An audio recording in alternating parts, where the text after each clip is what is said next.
It's another Friday tip, and here we are. Yes, we are. What do you want to talk about today, Merv? Well, if I looked at kind of layout for the year, I think negotiation is up this week. Oh, that's great. Let's agree on that one. I think it would be beneficial for both of us. Earlier today, I looked at our show flow for the rest of the year. And in doing this, I thought, negotiating is something that's not just as part of our project management responsibilities or our business acumen, but it's something we do every day. And I was reminded of a story that a lot of times we negotiate and we think, are we going to win this one? Are we going to lose? Are we going to compromise? But I was thinking of a situation where my wife and I, when we first moved here to the Southwest, we couldn't find a house. So we ended up building a house. We ended up getting a contractor. We drew up the plans. And one of the things that we, having come from central Canada, were used to was basements. Hmm. And so we had put into the plans a basement. The contractor agreed. We had the plans drawn up. We had the negotiated the price, and we were ready to go. Partway through the build, the contractor came to us and he said, "You know what? We really shouldn't have done the basement. It's just not done here in the Southwest. And there's all sorts of problems and that." And my wife and I immediately, in our minds, began to get a little perturbed because we wanted that basement.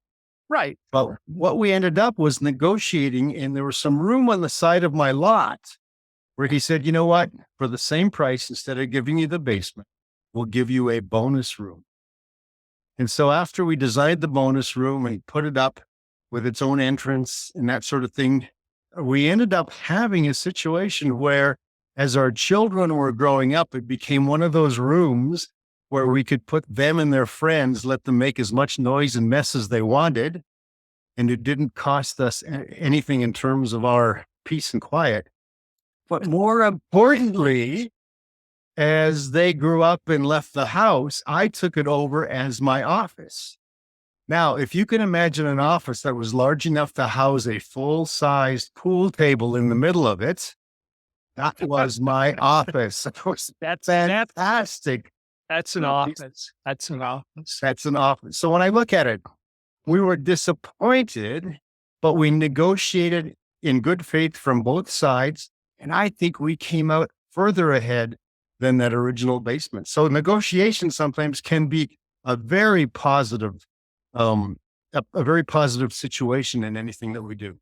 I don't know how to approach this yet in our discussion, but this concept of winning and losing a lot of time gets in the way of negotiation. We'll talk about this more.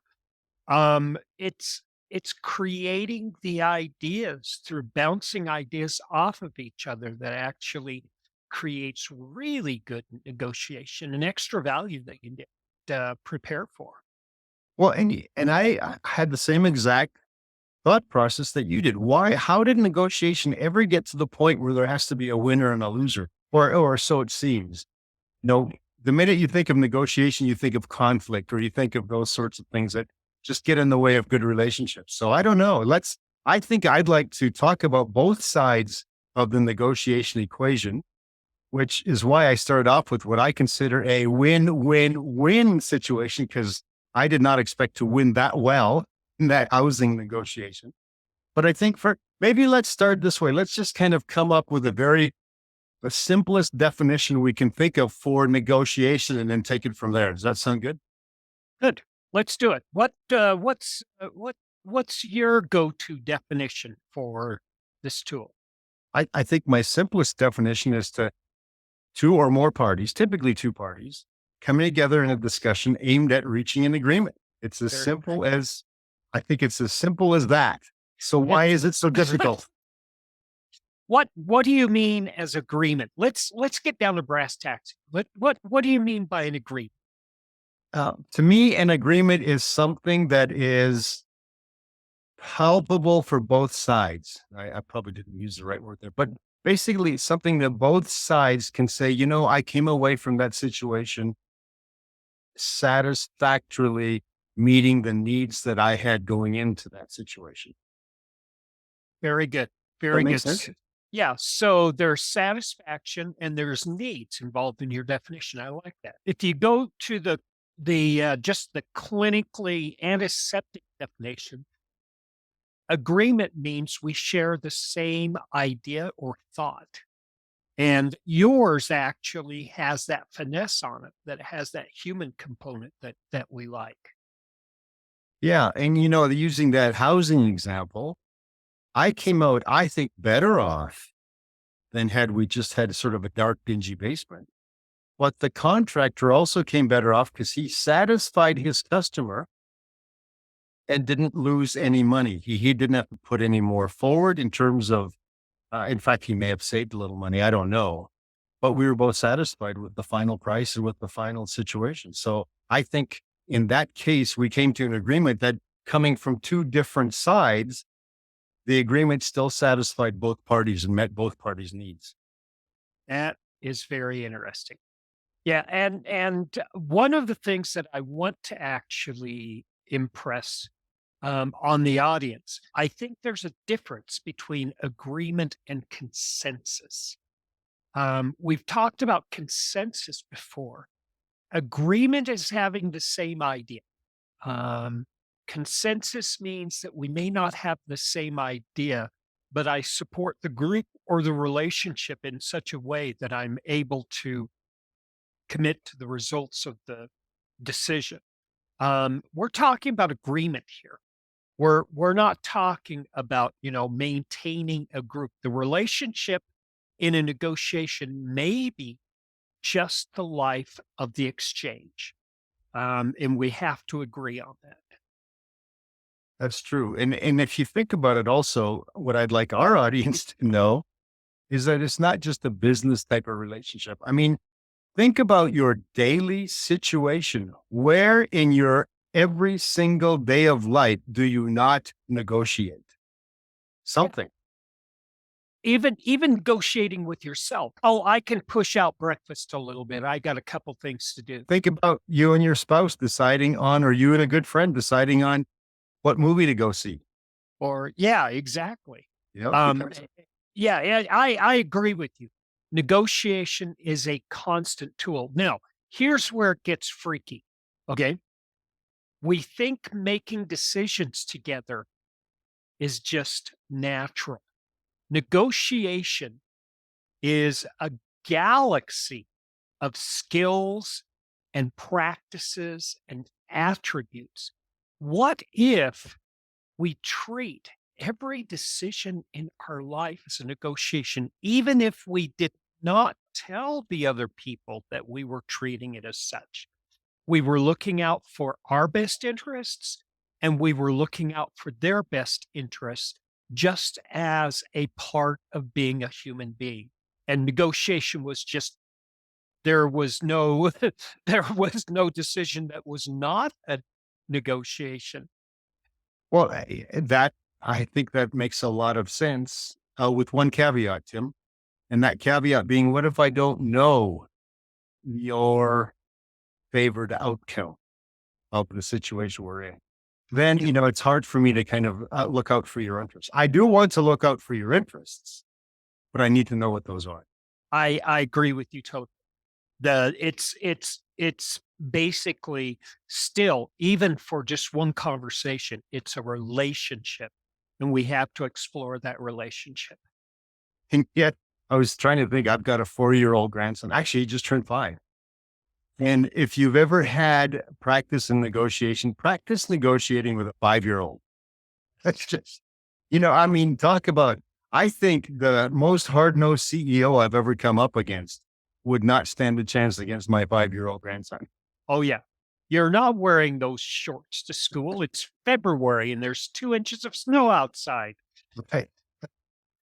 That's all So, right. They're my legs. so if that's the case, if we've been negotiating since we were 3, 4, 5 years old as persons on this earth, why are we typically so bad at it? Or why are many people so bad at it? I have an answer for that. Okay. And it has to do with the way we acquire our skills and turn those skills into habits. Number one, human beings are essentially lazy. And so when we find a good way of doing things, we turn it into a habit, and it becomes automatic, and our brains shut off. When habits happen, our brains shut off. So if we don't consciously engage our minds and our habits, we don't improve them. Now, negotiation is a very mature and very complex set of activities and skills and attributes. And so, what we learn when we're young is not improved as we move forward. And that's where we get in trouble. And that makes sense because, I look at my 5-year-old, he has learned not to throw tantrums because it doesn't work for him. So Mhm. we have been able to help model behavior that allows him not to go down that direction.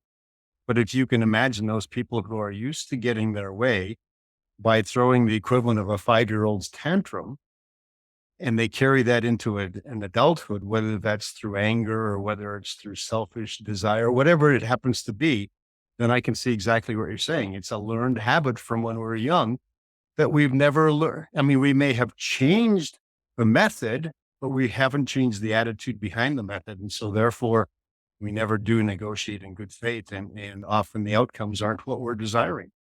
Yes, yes. Now, I don't want to overcomplicate this, Right. but we're just talking about Yeah. one attribute among hundreds. And think about a human being who actually learned these social skills, these characters and behaviors, and turned them into habits when they're young. And they were never consciously made aware of, number one, the opportunity and benefit of changing. Number two, the impact they were having on themselves, much less the world around them. And no wonder we have dysfunctionality in groups, in organizations, in corporations, in society. This is what we struggle with.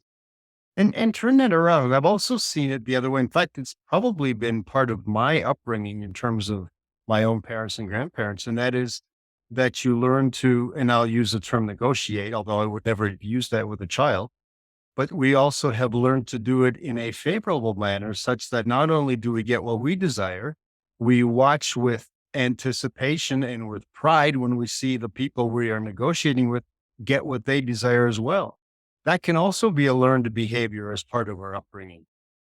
Yes. Yes.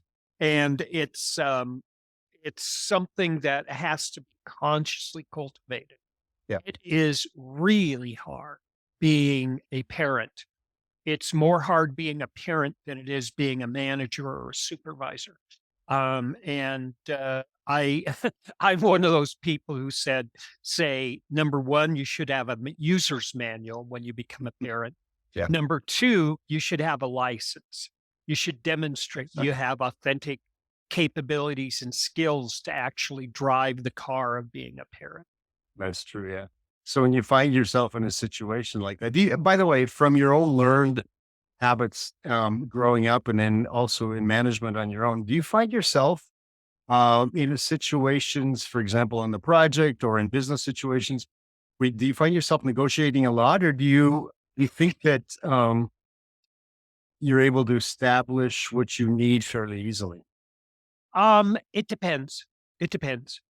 At this point in my career, I have such a public reputation that people defer to me a lot of the time, and I have to work on the opposite side, and I have to control my personal halo bias and say, maybe getting my way isn't a good way.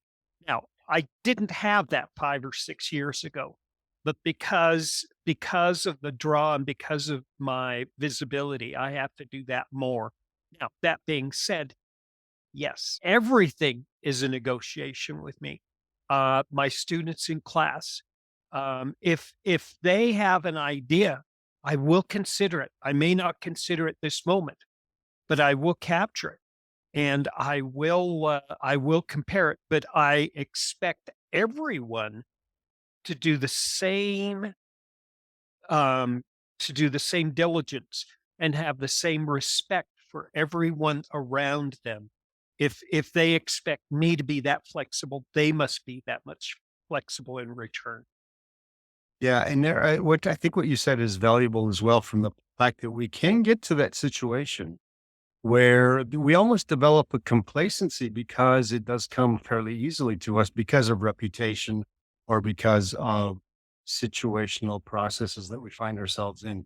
I think for myself, if I can develop a lot of these sorts of, I'll call them win-wins, in other words, getting what I need or want, because people trust me, I think that's huge. Because if they trust me, that means they also trust me to look out for their interests. Yes, with maturity and wisdom come the understanding that you have an added responsibility, and you must live up to that, because trust is something that we do build, and it's built a lot over time, Yeah. and then it can be destroyed in seconds. And that's a lot of that's easier with people you know, right? Oh, It's a little less obvious with people that you don't know when you end up in a situation where you're dealing with strangers or people you've just come in contact with because they haven't learned yet to do that trust. And so there may be a little bit of hesitation. So again, I think part of that is if you're looking out for their interests as well as yours, I think that goes a long way. that speaks, yeah, it speaks to the intent of the outcome. Our actions speak just as loudly as our words. And when our actions are not saying the same thing our words are, people don't have a reason to trust us. So in terms of developing that trust or developing good negotiation processes or habits or techniques or tools or mindsets or whatever you want to name it, what are some things that you fall back on to help in your negotiations? Well, let me go back to my coach in mentorship. This was 20 odd years ago, 20 years ago. And I took pretty good notes, but I also have his book. And there are 6 items that he said that are critical. And he pulled it from all cultures and societies across the planet. Number one, precise in words and consistency of purpose. You can't, if you're going to South America, you can't halfway in the trip go to England. Yeah. A negotiation doesn't work that way. You have to be focused, and it has to be a shared purpose. Everybody on the boat is going in the same direction. Um, a considered response. He described this really interesting. Not just a response to an ask in a negotiation. I'm interested. Like somebody says, you ask him, where do you want to go for dinner? And they say, well, I've had Chinese a couple. Can we do something like Mexican? And a response is sure. A considered response is okay. How, number one, I'm okay not getting um, that, and I'm okay getting something else. But I know what I really want. How can I help them? Or how can I help them help me explore how I can get my best outcome? That's that's what we mean by a considered response. It's always looking for either an option or alternative or something that improves the value of the exchange. And this is what you're talking about. When you say you want what's best out of both of us, it's that considered response that continues to course correct. No, that's excellent. In fact, I was doing some reading some time ago. I think it was the Harvard negotiation project or something that was done several years ago. But one of the thought processes around there was anytime you're in a negotiation situation, first of all, you want to protect that relationship. Secondly, you want to get out of it something that is, I think did they call it a wise agreement? Or you're thinking of something that is, I guess, in your situation, considered in terms of it works for both of us and it works well for both of us, for all Yes. parties. Yes. And Yes. the third part they talked about was there has to be some sort of efficiency. You can't keep going back and forth, back and forth, back and forth, because at some point you start giving way to your own selfish desires in that process. So I like that whole idea as, a wise agreement, efficiency, and protecting that relationship. Why efficiency? I like that. The author I was talking about, my coach, Alexander Karras, he said the French were really good at this. Agree in principle, then work out the details. And so you have basically what direction is the ship going, and then the little tips on the side where you're just changing the rudder, but you're not moving the majority of the sails. Hmm. And that's what you're talking about with efficiency. Yeah. You get the big boulders in place and then you work out the items. Um, also, this was really interesting. Um, give nothing without getting something in return. That's fair. Yep. It's not just fair, but think about perception in your head. If I'm not giving you something valuable, how can I expect to getting any value in return? Right. Yep. And if I if I'm selling you a bill of goods and nothing behind it, um, I'm going to exchange it once with you, and then we're done. And then I've lost out on 10 of your friends' sales too. And so, it may not be a short-term gain, but it's a long-term win.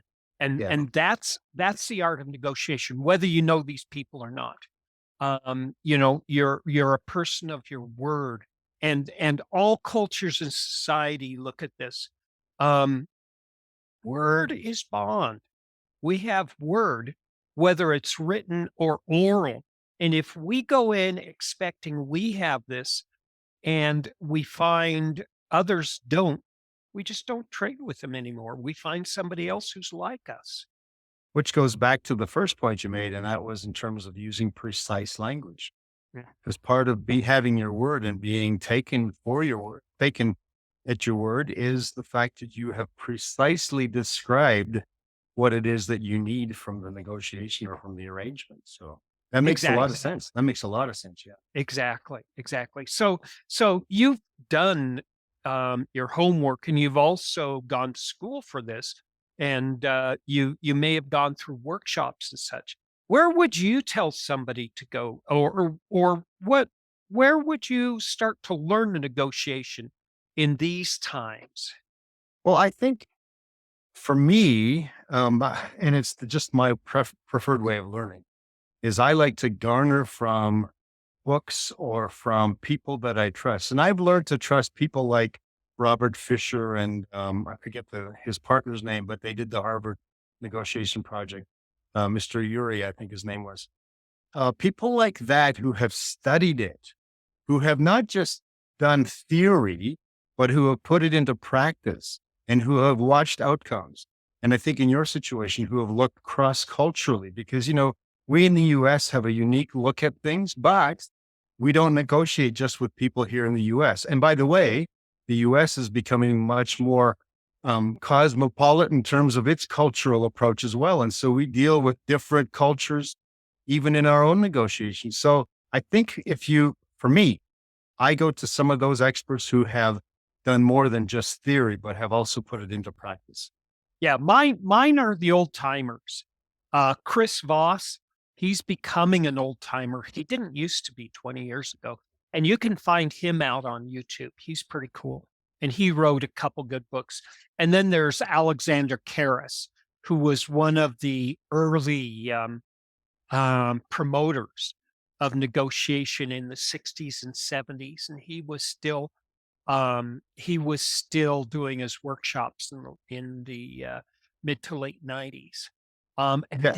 these guys are really incredibly dynamic humans, not just business people.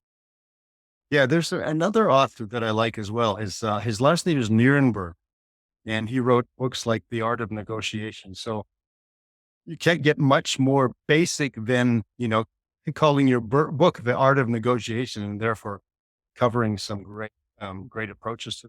But here's another thought. It's one thing to study negotiation. It's another thing to study conflict, because I think sometimes the absence of conflict or the attempt to reduce the conflict in the situation improves the ability to negotiate. So Yeah. I think if we look at the opposite side as well, I think that's also helps. Yeah, the conflict is very complementary to negotiation. Number one, it exposes the truth that we have different ideas.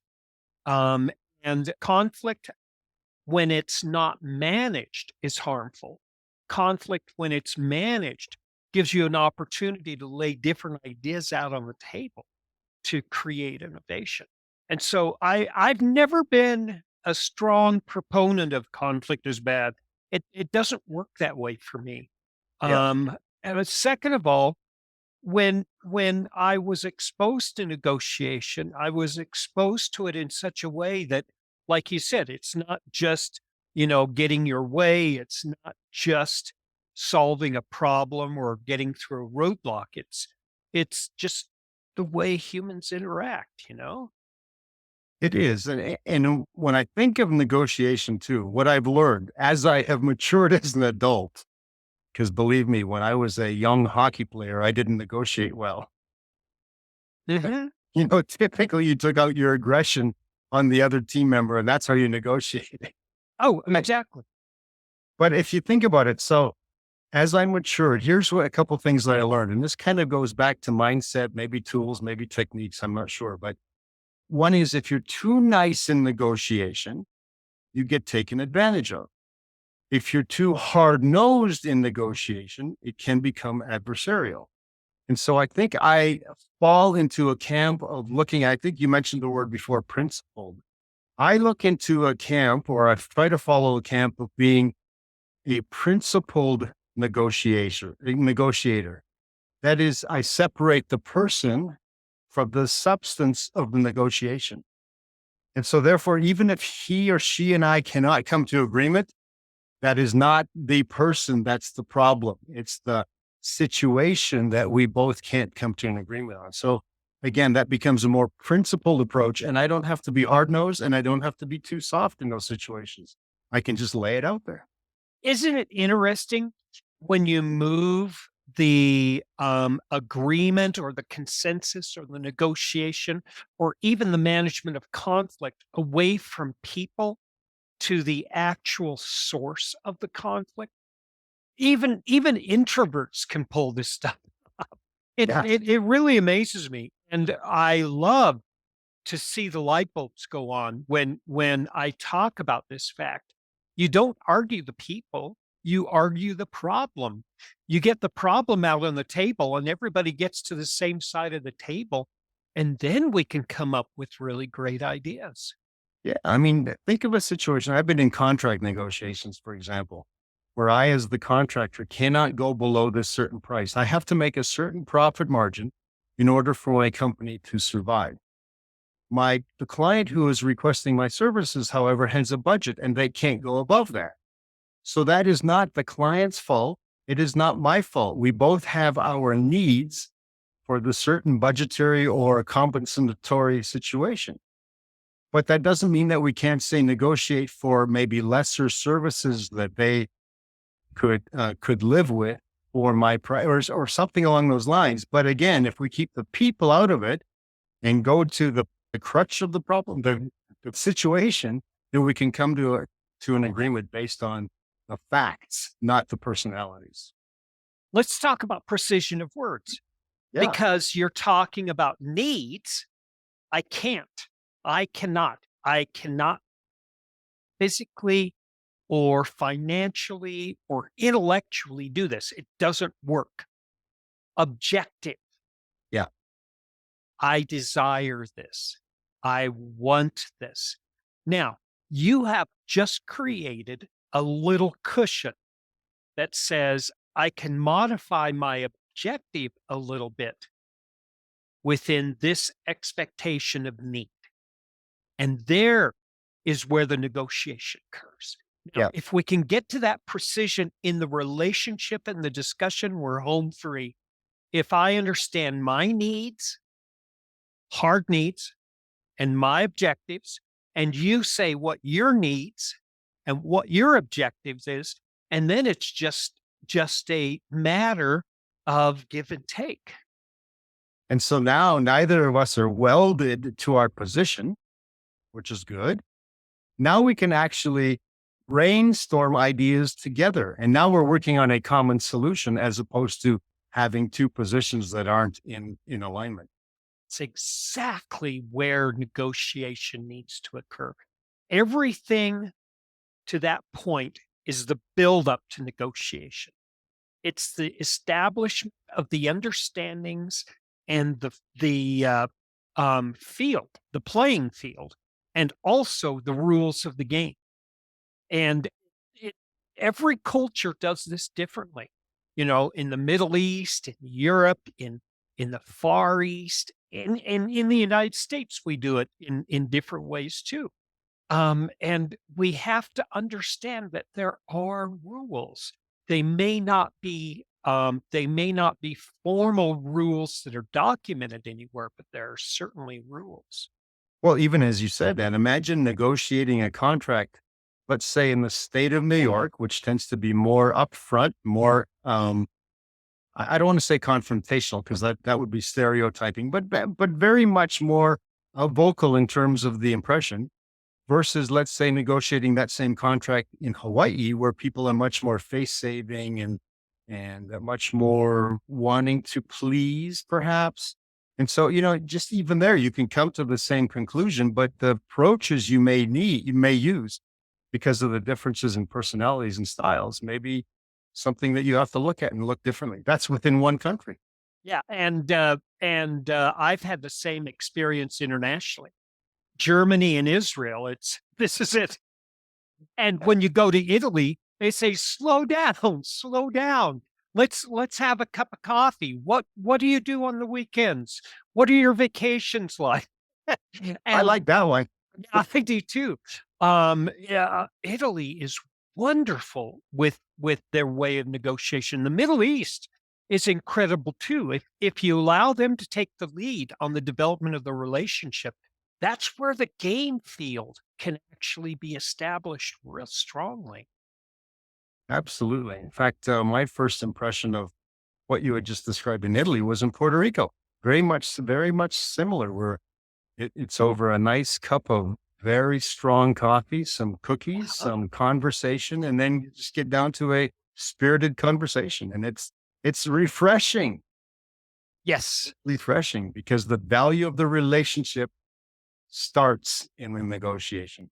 exactly. And again, like you and I said, the best practice is to establish the this whole setup that we do have boundaries. It's expected that we cannot cross, but at the same time, we want to establish the fact that we can be flexible within a certain range as well. So how do we know if we've won? Exactly. Exactly. Now, that's a good question. Let's pursue this one, okay? Um, in order for us to talk about winning, we have to talk about value and how we measure value in negotiation. How do you measure it? Well, and certainly I measure it selfishly in the fact that I want to get what I want to get, right? But to me, especially, and I mentioned this before, as I've matured, I think also when I see the light go on in the other party's eyes, in terms of the fact that I've also in the negotiation allowed them to get what they need. To me, that's value because typically, the sum of one plus one is two. If you negotiate that way, the sum of one plus one is much greater than two when both of you get what you want and perhaps even more than you were expecting. If and that's the magic of negotiation right there. If I have something that's not so important to me, but really important to you, when we get to something important to me, we can put both those things out on the table and we have an exchange of value. And now, if you have something that's not important to you, that I want. If I have something not important to me that you want, we're creating value where there was no value before. Well, and how different that is than when many people, myself included, when I first started in this whole negotiation game, the way we learned it was that negotiation often meant compromise. And what does compromise mean? It means that I don't get everything I want. You don't get everything you want because we chip away at those things and we leave things on the table that we really did want, but now we can't have because we've negotiated them away. And so I think the whole idea of compromise in negotiation, if we can set that aside and go for agreement that helps both win at what exactly they need, that's a much healthier and a much more fruitful accomplishment from that negotiation. Yes, indeed. Compromise is the last bastion of sanity. It's the last option, because not only do you not get everything you want, but you have to give in to get to that point. Splitting the difference or meet in the middle, it's really hard. And it leaves everybody with a sour taste in the mouth. And it demonstrates that people are not prepared and that people don't understand the rules of the game. Because if you are prepared, if you plan, if you think this through before you get to the table, you can actually have alternatives before they make their move and you paint yourselves both into a corner. Well, and not only that, now you've set the precedent. So in your relationship, let's say it's a long-term contract. What happens 6 months down the road when something else comes up that you need to negotiate? Are you both going to rely on what you just did 6 months ago and therefore compromise and give away again important aspects of your side of the agreement? Or are you going to much more healthfully approach it and say, how can I help you get what you want as help me get what I want? So Yeah. You have to consciously accept when you compromise. You're accepting concessions and partial satisfaction, and document it and communicate it and yeah. say, look, this is not the way to do business. This is the way for us to get through roadblock. And that's it. And we cannot expect to do this again. Even in simple things. It, like you said, it's setting a precedent that can become a habit, and a habit that can be dangerous for one or both parties. Yeah. And if you're in a situation where one party always has to win at your expense, that's not healthy. I would That's just as soon turn my back on those negotiations than to continue in them. Yeah, that's not business. That's taking advantage of people who don't know the rules. Yeah. I have a lot of things to say about compromise. We may need to spin this off to another discussion, but there are a lot of rules. What are some common rules that you think about just in general when you're preparing for a negotiation?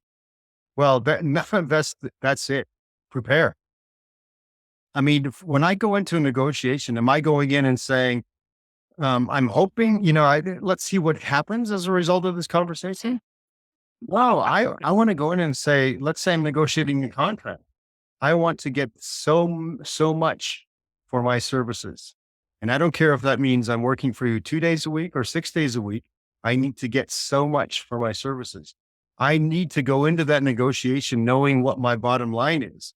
But at the same time, I need to do my homework and help myself understand what it is that my negotiating partner or party, the other party, what it is that they're expecting. Sometimes you can guess, sometimes you have to do a little detective sleuthing, but you also should come to that table prepared to understand what it is that they also need from a negotiation. You brought up two things. In the preparation, what's the next choice if we fail? I love that one. You can't expect that it's going to work the way you plan. So you have to have some alternatives. Yeah. And second of all, leave room to negotiate. And I'm not just talking about price. I'm talking about, am I flexible in these intangibles that Yeah. I'm giving away? And if I expect these things intangible that don't cost me much and I can do, but they see a lot of value in it, why Yeah. am I leaving money on the table? Right. Why am I giving this intangible away? Why don't I put a price on it that I can expect? So the last negotiation I was involved in, talk about preparation, we went through and we developed all of the situations that we needed clarity on with the other party. We listed those. We literally created an Excel spreadsheet Mhm.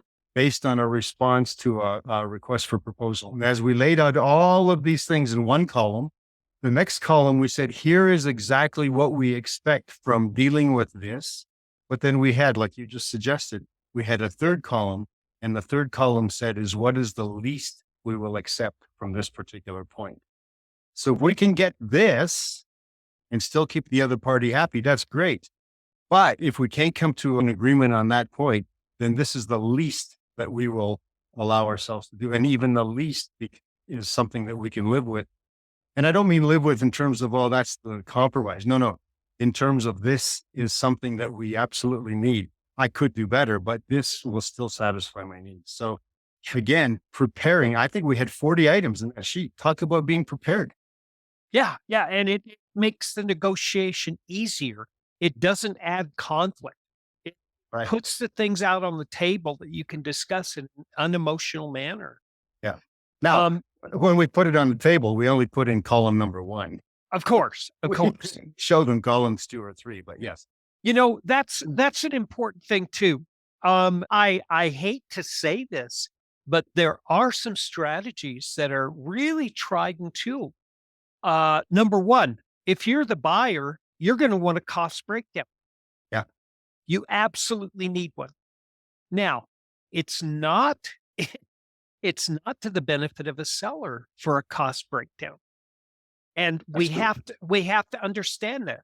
And that's the nature of negotiation. So if a seller is actually giving me their bill of materials, they're going above and beyond what I know a seller should do in their best interest. Right. And I should consider this.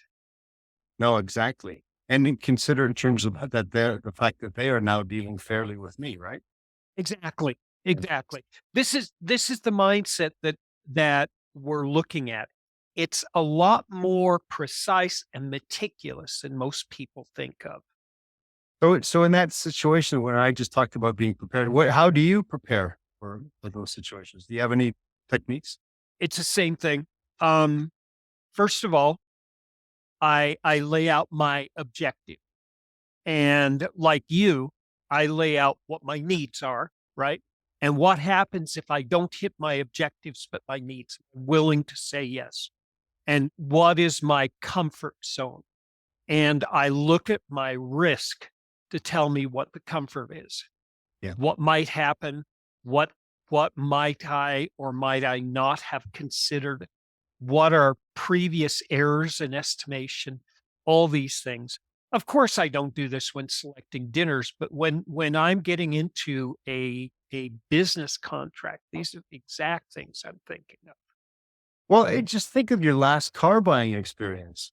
A lot of people dread car buying. I actually enjoy it. But before I go into any dealership, I have done my homework. I have looked at prices on the internet. I've looked at manufacturer suggested retail prices. I've looked at every option. I've looked at every package. I've looked at what I need, what I want. And so when I go in, whether it's on the floor or whether I have to order it, I know exactly what I need, what I want, what I will accept. If let's say the massaging driver's chair is not available, am I willing to walk away from that deal, or isn't that not that important to me? But I go in with all of those thought processes in place. And then when they try to, well, I'm going to throw this up to my manager and see what he wants. That's fine. Do what you need to do. I know what my bottom line is. Yeah, and that's the beautiful thing. One of the things in negotiation that I've learned is time is on my side. Yeah. Um, we we we give counter offers too quickly, and we accept too quickly. Um, a complicated and important decision should take a reasonable amount of time. And that means more than half an hour to an hour. And I've even gone as far as talk to the salesman and said, look, I don't want to waste your time, but I also want you to get your rightful commission from this sale. Uh-huh. I don't want to negotiate your dollars away. I want to negotiate in terms of what that car is worth to this dealership to put it into my hands. So let's start with that right away. I don't want to hurt your income. And amazing what that does in terms of the negotiation, how much better that goes after that. Yeah, you're actually, this is called smoothing. This in conflict management, we call that smoothing. It's getting everybody to the same side of the table. This is, and then all of a sudden the negotiation is one-sided and everybody can win. Yeah. So can we, I know we've only got a few minutes left. So can we, for the benefit of our audience, especially the young budding project managers, can we now come from cars to project management? And can we kind of give a couple of pointers in terms of where might a young project manager just start practicing negotiation techniques? How's that? Yeah, let's do. First of all, start on the things that are relatively inconsequential. Practice right now. Even people who are just workers and contributors to project, work on negotiation. Read up on it. Find these experts, and if you can't find them, reach out to us through YouTube, and we'll help you connect. And the stuff that we have and the stuff that we've learned from is not just, I did this and I won the company 5 million. It's here's the technique, here's the risk of using it, here's the benefit of using it, and it gives you an understanding of a spectrum of tools and how to test and apply them. And that's what I think somebody who is wanting to get into negotiation should have. It's a general understanding of the function and the value of negotiation, and then what are the tools that help me, get to the result that's good for everybody. I like that. Start with something that's less consequential. I remember you saying it, and I think you've told me this several times and maybe even addressed it in different podcasts in the past, is that you go into a situation and part of the whole agreement with your team, let's say as a manager or as a team lead, part of that agreement is that we have to know how to argue. We have to know how to settle conflicts. So by doing that up front, maybe as part of your team charter, maybe as part of that initiation meeting that you have with your project, is you learn to negotiate by setting the ground rules early. Yeah, and think about just setting aside a certain amount of time every week to manage by walking around, and in the team charter saying, the team voted on working on negotiation skills on this project, so we're going to look at negotiation as one of the out of the value outcomes of this project. You could But do a lot with this stuff. you can, and I am very practical, and then maybe this will hit home with some of our younger listeners. Now, I come from the part that says you're in the office from 8 till 5 and you do your darndest to get everything done and you stay after 5 if you need to get things done. That's a different culture that I grew up in as a young developer than many of our developers are looking to right now. In fact, a lot of the developers that I worked with prefer to work late into the evening, perhaps have late dinners, and not come in till sometime just before lunch. Well, if I negotiate from the point of you must be in at 8 and you can't leave before 5, I get into a situation where I am not working with those people's best productivity. And so we negotiate. And in one particular situation, we negotiate and say, look, I personally come in at 7 because I like to get things done early. You guys don't like to come in till 11 or 12. Let's split the difference. Let's say core hours are from 9:30 to 3:30. We want everyone here for the good of the project, But anything you want to do up until 9:30, if you want to leave at 3:30, if you want to stay till 10, that's up to you. But let's say our core hours are here. And an amazing thing happened was that we ended up with productivity up out the roof because people knew that I was taking their considerations in play and they could do what they needed to do. They could still get their morning sleep in. They could still work at whatever they needed to do. And it worked very well for us. Yeah, it's setting those needs versus the objectives. Yeah. Plus, it was establishing ground rules that everybody plays within. Yeah. And really, if it comes down, if the work is getting done, really, what does it matter if you work till 7 or 8 at night, or if you come in at 3 in the morning? What does it really matter? My only need for the core hours were the fact that we as a team had to produce something. So we as a team had to collaborate. Other than that, just go and do what you need to do and get it done. Yeah, yeah. This is and again, this gives us a broad spectrum of things that we can play with in order to, number one, explore and train ourselves in negotiation. But number two, expose other people who want to learn negotiation. Yeah, exactly. So one of the other things that I try to teach my team members, and I think this works well with anybody listening, is to teach people to listen to what the other person is saying before you answer. And as you listen, don't start formulating your response in your mind. Listen with the objective of understanding, then formulate your response. And something as simple as that, it's amazing how much better negotiations or conversations go if you listen to understand and not to respond. Oh, what was this? This was a Japanese strategy. Time is money. Time is money. But remember the considered response. Remember, and considering the response is considering not just what your wants and needs are, but the whole wants and needs of the exchange. There's one other thing I want to add to this advice is you can negotiate with tricks. Okay. There are ways to manipulate and coerce in negotiation, but there is also a way to create value. Now, tricks will get you one exchange. Value and relationships will create an ongoing exchange. And that's what we call commerce. And that should be the true objective. Yeah. And as you said that, a lot of people the reason they don't like negotiating, for example, my example with the car sales, the reason they don't like that is because they feel like they are being tricked.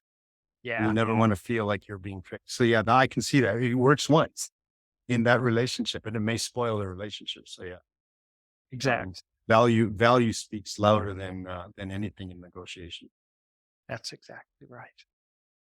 So to sum this up, I think from my perspective, if I had one piece of advice for people who are listening, and that's to prepare beforehand and always, always prepare also to gain that agreement while keeping the relationship intact. Yes, and the relationship means that we have an opportunity to get something more than what we're expecting going into the negotiation. That's the beauty of win-win. If you prepare, you can actually prepare for these little ahas and lessons learned as you go through. And maybe you too can get an office with a pool table instead of a dark place. Indeed, indeed. I think that many of the discussions we have, I learned from every discussion we have, every podcast we do. I thought, I'm going to take that to my next project. So Wow. this is all, to me, it's valuable and I like what we're doing here. Yes, indeed. It's only goodness. Well, thanks again, and we'll look forward to another conversation next week. Until next week. Thanks again, Merv.